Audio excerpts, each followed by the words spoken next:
Haunted hospital.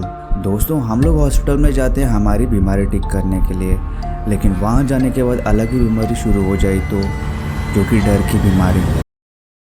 जून का महीना चल रहा था और इतनी ज़्यादा बारिश पड़ रही थी कि रोज़ पूरा आसमान अंधेरे से छाया रहता था।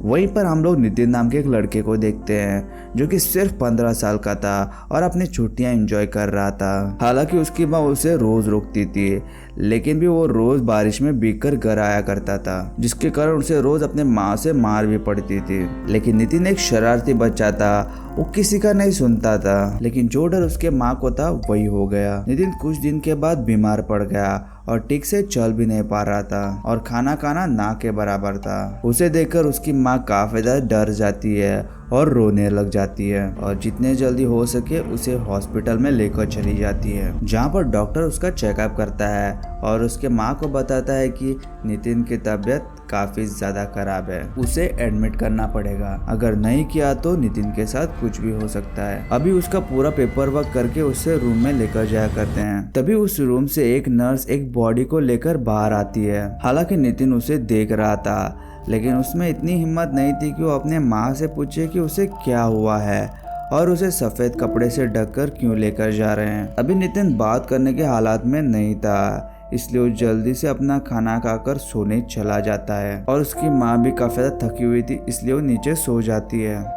लेकिन रात के 2:30 बजे नितिन को अचानक से काफी ज्यादा सर्दी लगने लग जाती है। ऐसा लग रहा था कि रूम में किसी ने एसी चलाई है, लेकिन उस रूम में कोई एसी नहीं था, सिर्फ एक पंखा था जो कि बंद था। अब नितिन को ठंड लग रही थी, इसलिए वो अपने कंबल को अच्छे से खींचकर ओढ़ लेता है, लेकिन जैसे वो अपने आंखें बंद करता है उसका कंबल अचानक से नीचे आ जाता है। ऐसा लग रहा था कि किसी ने जोर से खींचा है, लेकिन नितिन इस बात को सीरियसली नहीं लेता है और फिर से कंबल ओढ़कर सोने चला जाता है। लेकिन जैसे वो अपने आंखें फिर से बंद करता है, कोई उसका कंबल फिर से खींच लेता है और ये बात नितिन को डरा देती है। रूम में मेरे और मेरे माँ के अलावा कोई नहीं है और जिस तरह से कंबल को खींचा गया है, ऐसा लग रहा था कि किसी ने जोर से उसे खींचा है। अभी नितिन काफी ज्यादा डरा हुआ था और वो चाहता था इस घटना के बारे में वो अपने माँ को सब कुछ बता दे, लेकिन उसे पता था कि उसकी माँ काफी ज्यादा थकी हुई है, इसलिए वो बिना बताए सोने चला जाता है।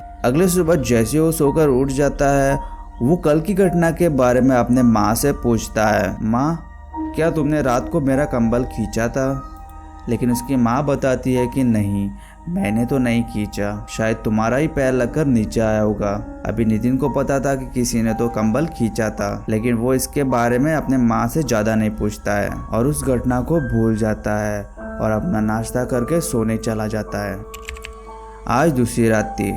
नितिन आज भी जल्दी अपना खाना खाकर सोने चला जाता है, लेकिन जो घटना उसके साथ कल हुई थी उसका डर उसे आज भी था, लेकिन भी वो सोने चला जाता है। अभी फिर से रात के 2:30 बज जाते हैं। जो नितिन के साथ कल हो रहा था वो फिर से होने लग जाता है। फिर से नितिन को सर्दी खाने लग जाती है, जिसके कारण वो फिर से कंबल को खींच लेता है और ओढ़कर सो जाता है, लेकिन इस बार वो अपने कंबल को पकड़ के ही रहता है। तभी फिर से अचानक से कोई कंबल को खींच लेता है। अभी नितिन मन ही मन समझ गया था कि कुछ तो गड़बड़ है, हमारे अलावा इस रूम में और कोई नहीं है। और जैसे वो अपने आंखें खोलता है, उसे उसके सामने एक बूढ़ा आदमी दिखाई देता है, जिसकी आंखें पूरी तरह से काली थी और वो बोल रहा था कि उसे किसने मारा है और क्यों। लेकिन नितिन उसे देखकर काफी ज्यादा डर जाता है और चिल्लाने लग जाता है, जिसके कारण उसकी माँ उठ जाती है। लेकिन तभी वो बूढ़ा आदमी वहाँ से गायब हो जाता है। अब नितिन काफी ज्यादा डरा हुआ था। जो उसके साथ हुआ वो काफी ज्यादा डरावना था, इसलिए नितिन इस घटना के बारे में अपने माँ को सब कुछ बता देता है, लेकिन उसकी माँ उसके बातों को टाल देती है। वो भी उसके साथ कमरे में थी, तो उसे क्यों नहीं दिखाई दिया।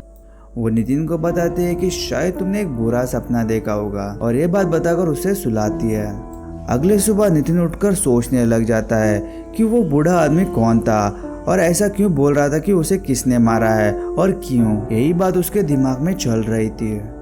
वो अपने माँ से पूछता है, माँ मेरे पहले इस रूम में एक बूढ़ा आदमी एडमिट था? उसकी माँ बताते हैं कि हाँ, लेकिन मुझे पता नहीं कि उसको क्या हुआ। अब नितिन को याद आता है कि जो बॉडी उसने पहली बार देखी थी वो उसे बूढ़े आदमी की है और उसके साथ यहाँ पर कुछ तो बुरा हुआ है। अब नितिन को कुछ पता लग चुका था, इसलिए वो पूरी जानकारी जानने के लिए डॉक्टर के कैबिन की तरफ चला जाता है। तभी वो देखता है कि एक औरत डॉक्टर को ढेर सारे पैसे दे रही थी और उसे बता रही थी कि शुक्रिया मेरा काम करने के लिए। अब नितिन कंफर्म था कि डॉक्टर और उस औरत ने मिलकर उस बूढ़े आदमी को मारा है, इसलिए वो जल्दी से जल्दी पुलिस को कॉल करता है और इस घटना के बारे में बता देता है और पुलिस आकर उस डॉक्टर और उस औरत को पकड़ लेते हैं। और इन्वेस्टिगेशन के बाद पता लग जाता है कि वो औरत उस बूढ़े आदमी की पत्नी थी और उसका किसी और आदमी से अफेयर था और वो उसे उसके रास्ते से हटाना चाहती थी। और ये सब कुछ करने के लिए उसने डॉक्टर को पैसे दिए थे और डॉक्टर ने रात को ठीक 2:30 बजे उसको सोते हुए मार दिया था। उस दिन के बाद वो बूढ़े आदमी की आत्मा किसी को दिखाई नहीं दी और नितिन भी पूरी तरह से ठीक होकर अपने घर चला गया। तो अगर आप लोग इस तरह के भूतिया कहानी सुनना चाहते हो तो इस चैनल को सब्सक्राइब जरूर कर देना और बेल आइकन दबाना मत भूलना।